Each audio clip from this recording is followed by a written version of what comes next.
नमस्कार मंडळी, श्री स्वामी समर्थ. उपवासाचे गुलाबजाम आज आपण या व्हिडिओमध्ये पाहणार आहोत. म्हणजेच रताळ्यापासून झटपट असे उपवासासाठीच लागणारे उपवासासाठी बनवणारे गुलाबजाम आज आपण या व्हिडिओमध्ये पाहणार आहोत. तत्पूर्वी जर तुम्ही माझ्या चॅनलवर नवीन असाल तर नक्की माझ्या चॅनलला सबस्क्राईब करा. व्हिडिओ आवडल्यास लाईक करा. व्हिडिओ नक्की शेवटपर्यंत स्किप न करता पहा व तसेच माझी व्हिडिओ कुठून पाहत आहात कुठल्या गावातून कुठल्या शहरातून त्याचे कमेंटमध्ये नाव कळवायला नक्कीच विसरू नका. पाहू शकता छान असे रसरशीत आपले गुलाबजाम इथे तयार झालेले आहेत. सॉफ्ट आणि झटपट असे होणारे हे गुलाबजाम आहेत. उपवासासाठी तोच पदार्थ खाऊन कंटाळाला असेल तर नक्कीच अशा पद्धतीने गुलाबजाम नक्की बनवून पहा. त्यासाठी मी येथे पाव किलो एवढी रताळी स्वच्छ पाण्याने 4-5 वेळा आधी धुवून घेतलेली आहेत व नंतर ती मी कुकरमध्ये छान अशी उकळवून घेतलेली आहेत. सॉफ्ट होईपर्यंत आपल्याला उकळवायची आहे. नंतर त्याचे आपण साल काढून घेतलेले आहेत. अशा पद्धतीने आपल्याला त्याची साल काढून घ्यायची आहेत. नंतर आपण ती काटा चमच्याच्या साहाय्याने किंवा मी अशा पद्धतीने किसणीवरती बारीक किसणी जी आपली छोटीवाली असते त्याने मी अशा पद्धतीने सर्व रताळे मी किसून घेतलेले आहेत. छान असे सॉफ्ट असे आपल्याला गुलाबजाम बनवायचे आहेत. म्हणून शक्यतो आपल्याला छान अशी चांगली रताळी धागेवाली रताळी न घेता अशा पद्धतीची रताळी घ्यायची आहेत. आता आपण येथे मिल्क पावडर वापरणार आहोत. थोडी करून आपण यामध्ये मिल्क पावडर वापरायची आहे.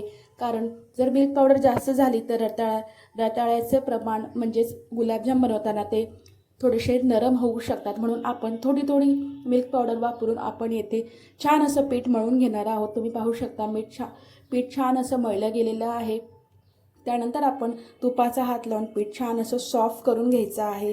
लागेल तसं मी इथे एक छोटी वाटी मिल्क पावडर घेतलेली आहे. पण आधी लागेल तसं मी मिल्क पावडर टाकत जाऊन नंतर छान असं मिश्रण आपण हळूहळू मळून घ्यायचं आहे. त्यानंतर छान तुपाचा हात लावून मी छान असं मिश्रण सॉफ्ट असं केलेलं आहे. त्यानंतर आपण याचे आपण गुलाबजाम बनवणार आहोत. जराही क्रॅक न पडता छान असे सॉफ्ट गुलाबजाम आपले तयार झाले पाहिजेत. पाहू शकता जराही क्रॅक न पडता छान असे सॉफ्ट गुलाबजाम इथे आपले तयार झालेले आहेत. अशाच पद्धतीने आपल्याला सर्व गुलाबजाम इथे करून घ्यायचे आहेत. तुम्ही पाहू शकता तोच पदार्थ उपवासाला खायचा कंटाळा येतो व ज्यांना गोड आवडतं त्यांनी अशा पद्धतीने नक्कीच गुलाबजाम करून पहा. नंतर आपण आता येथे हे गुलाबजाम छान असे मीडियम टू हाय फ्लेमवरती किंवा मीडियम फ्लेमवरती छान असे आपल्याला तळून घ्यायचे आहेत. बघू शकता छान असे गुलाबजाम आपले जराही क्रॅक न पडता झालेले आहेत. अशा पद्धतीने आपल्याला सर्व गुलाबजाम छान असे तळून घ्यायचे आहेत. खरपूस होईपर्यंत कलर बदलेपर्यंत छान असे आपल्याला तळून घ्यायचे आहेत. झटपट होणारे असे हे गुलाबजाम आहेत व पौष्टिक देखील आहेत. व तसेच बाहेरचं उपवासाला खाण्यापेक्षा पौष्टिक आणि हेल्दी असे घरच्या घरी गुलाबजाम तुम्ही नक्की करून पहा. आता आपण यासाठी पाक तयार करणार आहोत.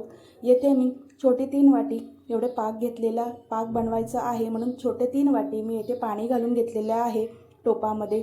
तुम्ही तुमच्या अंदाजानुसार गुलाबजामला जेवढं आपल्याला हे लागणार आहे पाक लागणार आहे तेवढं तुम्ही बनवून घ्या. मी येथे 3 वाटी छोटं पाणी घातलेलं आहे व त्यामध्ये मी 1 वाटी एवढी साखर घातलेली आहे.